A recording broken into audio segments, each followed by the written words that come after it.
সাম্প্রদায়িক বিজেপি বা রাজনৈতিক দলের কারবারিদের কথা না বুঝলেও অন্তত তৃণমূল কংগ্রেস সমর্থিত তৃণমূল কংগ্রেসের সমর্থকদের যে একটা বড় অংশ আবেদন করছেন যে আন্দোলনের মতন করতে হবে, সেটা মেনে পশ্চিমবঙ্গে খুব শিগগির অন্যরকম পরিস্থিতি হবে। ভাঙড়, মুর্শিদাবাদ এবং বাকি জায়গাতেও আমরা ভালো দেখতে পাব।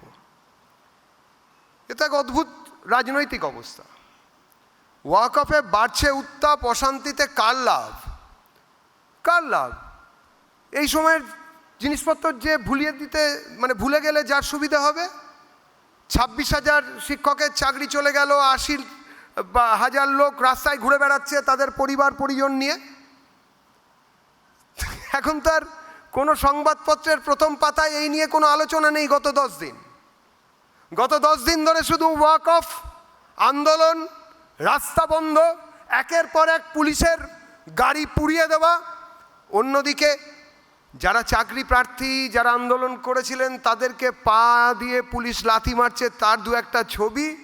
অন্যদিকে শান্তিকামী যারা আন্দোলন করছেন ওয়াকফ আইনের জন্য, তাদের কাছে পুলিশ হাত জোর করে বলছেন যে বাবুরা তোমরা ফিরে যাও, আমরা তো তোমার সঙ্গেই আছি। আমরা তো এই জিনিসই দেখেছি, এই জিনিসই দেখছি।